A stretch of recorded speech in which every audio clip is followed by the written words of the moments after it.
எனதருமை சொந்தங்களுக்கு அன்பான வணக்கங்கள்.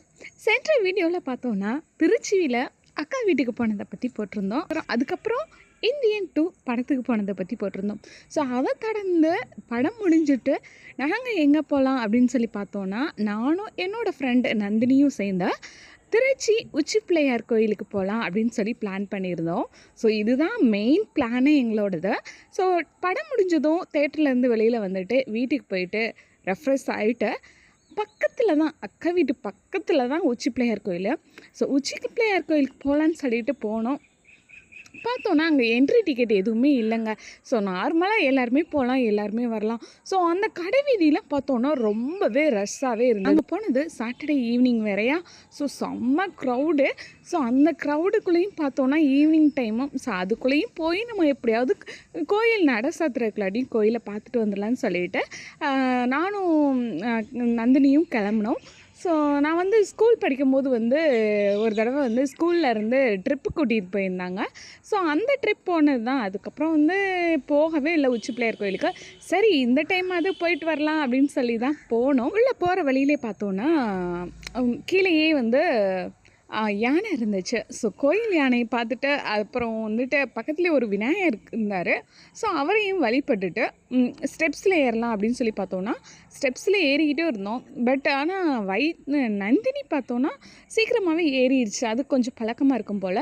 ஸோ என்னால் ஏற முடியல. ஏன்னா எல்லாமே பாறைகள், செங்குத்தான பாறைகளில் படிகள் செதுக்கியிருந்தாங்க. ஸோ அது ஏறுறக்குள்ளாட்டியும் ரொம்பவே மூச்சு வாங்குச்சு. நானும் மெதுவாக நின்று தான் ஏறினோம். ஸோ ஏறினதுக்கப்புறம் பார்த்தோன்னா அந்த திருச்சி சிட்டியோட வியூவை பாருங்கள் எப்படி இருக்குன்னு. அப்படியே அழகாக இருந்துச்சு, பிரமிப்பாக. அதுவும் இந்த சாயந்தர நேரம் பார்க்கும்போது ரொம்பவே சூப்பராக இருந்தது. ஸோ இருந்தாலும் அப்புறம் உள்ளே கேமரா எடுக்க அலோடு இல்லைன்னு சொல்லிட்டாங்க. ஸோ அங்கே போயிட்டு உச்சி பிள்ளையாரை வணங்கிட்டு ஸோ அங்கேருந்து கொஞ்சம் கீழே இறங்கி வந்தோன்னு பார்த்தோன்னா சைடில் 2 பக்கமே அந்த ஸ்டெப்ஸுக்கு சைடில் 2 பக்கமே ஃபேமிலி, லவ்வர்ஸ், ஃப்ரெண்ட்ஸ் அப்படின்னு சொல்லிட்டு நிறைய பேர் உட்காந்து செல்ஃபி எடுத்துக்கிட்டு இருந்தாங்க.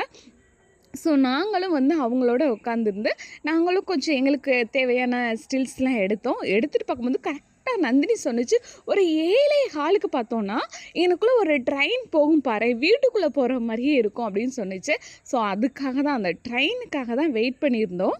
பார்த்தோன்னா ட்ரெயின் வர ஹாரன் சவுண்டு வந்துருச்சு. ஹாரன் சவுண்டு வந்துருச்சுப்பா, ட்ரெயின் வரப்போகுது பாரு அப்படின்னு சொல்லி நந்தினி சொன்னிச்சு. நானும் ஆவலாக பார்த்தேன். கடைசியில் பார்த்தோன்னா அவ்வளோ பெரிய சிட்டிக்குள்ளே அந்த வீட்டுக்குள்ளேயே அந்த ட்ரெயின் போகிற மாதிரி சூப்பராக இருந்தது. அது தொடர்ந்து பார்த்தோன்னா 2-3 ஸ்டில் எங்களுக்கு பின்னாடி பாருங்கள் விநாயகர் டெம்பிள் மேலே தெரியுது பார்த்தீங்களா. ஸோ அதுக்கப்புறம் அந்த ஸ்டெப்ஸில் நின்று ஃபோட்டோஸ்லாம் எடுத்துகிட்டு இருட்டாயிடுச்சு. சரி இறங்கலாம் நந்தினி, டைம் ஆயிடுச்சு, வா போகலாம், இதுக்கு மேலே வேண்டாம் அப்படின்னு சொல்லிட்டு கொஞ்சமாக இறங்கி வந்தோம். அங்கே பாருங்கள் எவ்வளோ பெரிய பாறைன்னு. ஸோ ஃபுல்லாக ஒரு பாறை தாங்க. அந்த ஒரு பாறையை தான் செதுக்கி அவ்வளோ பெரிய கோயில் கட்டியிருக்காங்க. ஸோ உச்சி பிள்ளையார் கோயிலேருந்து இறங்கி இந்த பக்கம் பார்த்தோன்னா தாயுமானவர் கோயில் இருக்குது அப்படின்னு சொல்லியிருந்தாங்க.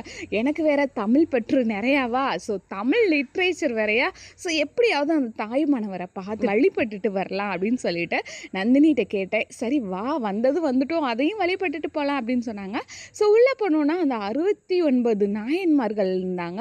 ஸோ அவங்களையெல்லாம் பார்த்துட்டு அதுக்கப்புறம் உள்ளே போயிட்டு தாயுமானவரையும் வணங்கிட்டு, ஸோ அந்த தாயுமானவருக்கு என்னென்னா அந்த சுகப்பிரசவம் ஆகணும், ஆண் குழந்தை பிறக்கணும் அப்படின்னு சொல்லி நேர்த்திக்கடன் வச்சுட்டு வாழைப்பழத்தார் கொடுப்பாங்களாம்.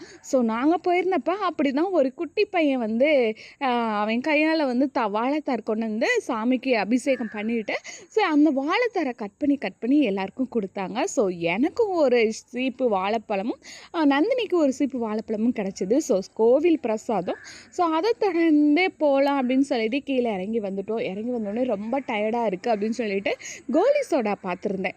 சரி எனக்கும் ரொம்ப நாள் ஆச்சு கோலி சோடா குடிச்சு அப்படின்னு சொல்லிட்டு நந்தினிகிட்ட கேட்டேன். ஆமாம் சரி வாங்கு அப்படின்னு சொன்னிச்சு. சரின்னு சொல்லிட்டு 2 கோலி சோடா வாங்கி நானும் நந்தினியும் குடிச்சிட்டோம். ஸோ நந்தினி குடிச்சிட்டு இருக்கும் போதே அக்கா கால் பண்ணிட்டாங்க. என்ன லேட் ஆயிடுச்சு, எங்கே இருக்கீங்க அப்படின்னு சொன்னோன்னே இந்த கடை வீதியில் தான்க்கா இருக்கும், இந்த வந்துகிட்டே இருக்கும் அப்படின்னு சொன்னோமா. உடனே அங்கேயே இருங்க நானும் வந்துடுறேன் அப்படின்னு சொன்னாங்க. என்னடா அக்கா வரேன்னு சொல்கிறாங்க அப்படின்னு சொல்லி பார்த்தோன்னா அக்கா நீங்கள் என்ன சாப்பிட்டீங்க அப்படின்னு பண்ணிட்டாங்க. நாங்கள் கேர்லி சோடா சாப்பிட்டோங்க்கா அப்படின்னே, சரி வாங்க பானிபூரி சாப்பிட்லாம் அப்படின்னு சொல்லி சொன்னாங்க. சரின்ட்டு பானிபூரி கடைக்கு போனோடனே நந்தினி எனக்கு வேணான்ருச்சு. நானும் எனக்கு வேணாம், அக்கா நீங்கள் தானே வந்தீங்க, நீங்கள் சாப்பிடுங்க அப்படின்னு சொன்னோடனே, அக்கா வந்து எனக்கு ஒரு பிளேட் வந்து ரசபூரி வேணும் அப்படின்னு சொல்லிட்டு ஆர்டர் பண்ணிட்டாங்க. சரி அக்கா ஆர்டர் பண்ணோடனே பார்ப்போம் அப்படின்னு சொல்லிட்டு அக்கா ஆர்டர் பண்ணி சாப்பிட ஸ்டார்ட் பண்ணிட்டாங்க. ஸோ எப்படி இருக்குது அப்படின்னு சொல்லிட்டு சாப்பிட்டு சூப்பராக இருக்குது அப்படின்னு சொன்னாங்க. அது போக வந்து பார்த்தோன்னா நந்தினி வந்து எனக்கு வேணாம்ப்பா எனக்கு வேணாம்ப்பா அப்படின்னே சொல்லிக்கிட்டே இருந்துச்சு. ஸோ நந்தினியை வந்து கிண்டல் பண்ணிக்கிட்டே வந்து அக்கா ருசித்து சாப்பிட்டது வந்து அந்த வீடியோ பாருங்கள் எவ்வளோ அழகாக இருக்குன்ட்டு. நீ எடுத்துக்கோப்பா அப்படின்னு சொன்னாங்க. நானும் ஒரு 2 பூரி சாப்பிட்டேன். இது நந்தினி நல்லாயிருக்கு நந்தினி, மிஸ் பண்ணிடாத, டேஸ்ட்டு சூப்பராக இருக்குது, நீ சாப்பிடு அப்படின்னு சொல்லி சொன்னேன். எனக்கு வேண்டாம் அப்படின்னு சொல்லிடுச்சு. அக்கா நந்தினியை கடுப்பேற்றுறதுக்காகவே இங்கே பாரு சிஸ்டருக்கு ஊட்டி விட்றேன் பாரு அப்படின்னு சொன்னாங்க. ஸோ நல்லா என்ஜாய் பண்ணி சாப்பிட்டோம். உண்மையிலே வந்து அக்கா இவ்வளோ ஜாலியாக இருப்பாங்க அப்படிங்கிறது வந்து அந்த அந்த ஒரு மூமெண்ட்டில் தான் நான் வந்து அனுபவித்தேன். ஏன்னா அக்கா பேசுவாங்க, வருவாங்க, போவாங்க, சிரிப்பாங்க. பட் அவுட்டிங் போனது ஃபஸ்ட் டைம் வந்து அக்கா கூட இந்த டைம் தான். ஸோ எவ்வளோ ஒரு ஜாலியாக ஃபன் பண்ண முடியுமோ அவ்வளோ ஒரு ஜாலியாக ஃபன் பண்ணிவிட்டு என்ஜாய் பண்ணோம். உண்மையிலே வந்து மறக்க முடியாத தருணம் தான் இந்த ரோட் கடையில் நின்று பானிபூரி ரசப்பொரி வாங்கி சாப்பிட்டது. ஒன்று இருக்குது நந்தினி வேணுமா அப்படின்னு சொல்லி கேட்டிருந்தோம். நந்தினி எனக்கு வேண்டவே வேணாம்ப்பா போங்க அப்படின்றச்சு. ஸோ அதுவும் அக்காவே வந்து சாப்பிட்டாங்க. ஸோ செம்ம டேஸ்ட்டு.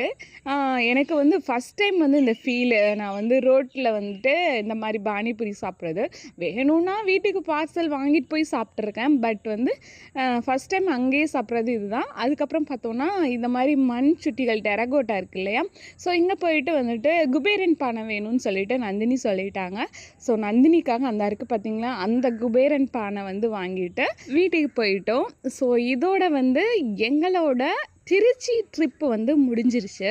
ஸோ திருச்சியை தொடர்ந்த அடுத்த நாங்கள் ஃபேமிலியோட எங்கே போனோம் அப்படிங்கிறத அடுத்த வீடியோவில் வந்துக்கிட்டே இருக்கு. மீண்டும் சந்திப்போம் உறவுகளை.